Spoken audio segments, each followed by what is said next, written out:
bit of an update and some new news into us about Manchester United.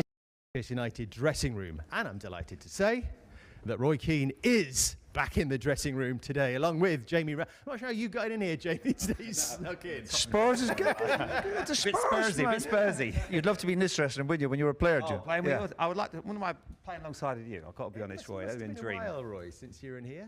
Yeah, obviously, what would it be? What age am I? 52? Over 20 years ago? Would it be that long? What sort of emotions is it stirring you there? Mixed emotions. Great memories, of course, when I played here. Dressing room was a great place to be.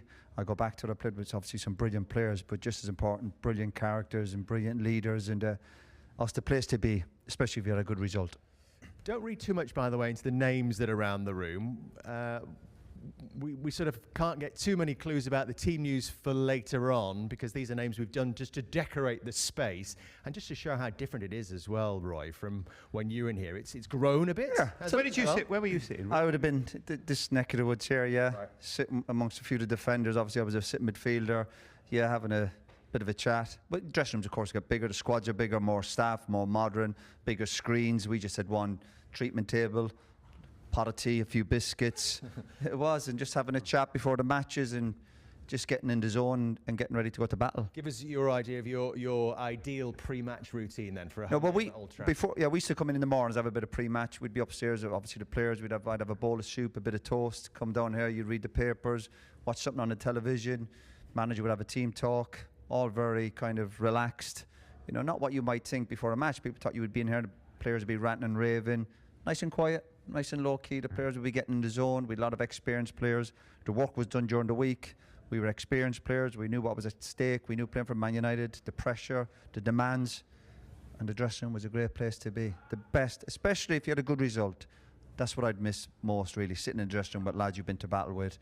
And yeah, it was great. You were very vocal on the pitch. 10 minutes before the game, were you the one that was leading the calls for the team and telling them what they want from them? No, not really. I'd be honestly fairly quiet. I'd be fairly quiet because we all trusted each other. All these lads turned up week in, week out. So there was no need for me to be shouting and roaring at anybody. Every now and again, I'd say maybe once or twice a year, honestly, I would turn around, maybe say to the group of players, just remember who we are, lads. We're Man United. And it would be simple as that. But we had great players and great leaders and experienced players, so it didn't need me. I had the easiest job in the world. About the manager? Any great team talks? Or? Yeah, he'd obviously had that in his locker, of course. He would keep the players on his toes, but he would generally, he'd have his own office around the corner there, and he would let us get on with it. He trusted the players, but of course when he spoke, then we'd all listen. But again, it wouldn't be what you're thinking, that he'd be going on too much about certain teams. I've obviously famously said it years ago about when we played Spurs, he would say, look lads, remember it's Spurs, but this is a much stronger Spurs team. I obviously wasn't playing in those games. No, you were injured. You were injured, Jamie. Yeah, that was a relief to everyone.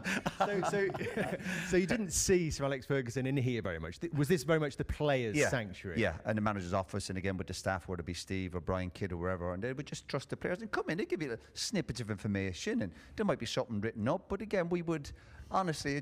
We'd a lot of senior players, so we knew what was at stake. We knew the job. We knew the players we were playing against. We didn't need that much instructions, great really. Players, it helps, doesn't it? You know, that's why it makes, I think, for a manager, makes his job so easy. When he looks around and you've got the likes of Roy, Paul Scholes, David Beckham, they're running the dressing room. You know, it makes your job a lot easier. And when that's right now what you're searching for. Gary Nichols. Gary would have been one of the characters that you'd want in your team because he knows what's at stake. And I think that's the thing, not just in Man United, but modern day. There's not too many characters that sort of run the dressing room, even on the pitch, that are managers on the field. If you find them, they're worth their weight in gold. But just visualise, I'd be in the tunnel before matches. I'd look over my shoulder at Peter, Dennis Irwin, Nev, whoever, Yapstam, Ronnie Johnson, Butty, Giggs. And I would look over my shoulder. I think we've got a chance today. You know, we're brilliant players.